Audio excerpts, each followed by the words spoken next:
नमस्कार Odisha state news को स्वागत करुछि मो मनोज। स्मार्ट स्वास्थ्य कार्ड बंटन कोरापुट जिला बंधुगाँ ब्लॉक चारिटी पंचायत ठारे विजु स्वास्थ्य कल्याण योजन स्मार्ट स्वास्थ्य कार्ड बंटन कर राज्य सरकार तरफ बंधुगाँ ब्लॉक रे ओएसएफडीसी चेयरमैन श्री देवाशीष मल्लिक गस्तर आसी चारिटी पंचायतर लोक स्मार्ट स्वास्थ्य कार्ड बंटन कर बंधुगाँ पंचायतर बाउसपुर और कोड़ीपुर 200 जन बड़सरपल्ली पंचायतर बड़सरपल्ली 225 जन कानागाँ पंचायतर सानमाथुर कॉलोनी 70 जन और कंबुगंडा पंचायतर बड़माथुर ग्राम स्मार्ट स्वास्थ्य कार्ड बंटन कर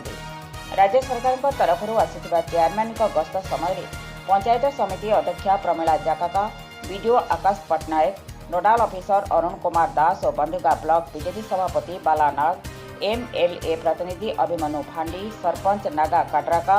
जोनाल कोऑर्डिनेटर उत्तम नायक अनेक बीजेपी वरिष्ठ कर्मी उपस्थित रही बेले ओएलएम पांडव मल्लिक सभा को परिचालना करते स्थानीय ग्रामवासी तरफ पारंपरिक वाद्य और नाच मध्यम अतिथि को पाछोटी नेबा सहित मुख्यमंत्री अभिभाषण को समस्ते करताली और हुड़हुड़ी दे धूमधाम आरंभ कर शेष करते। बंधुगाँ उत्तम नायक रिपोर्ट ओडिशा स्टेट न्यूज।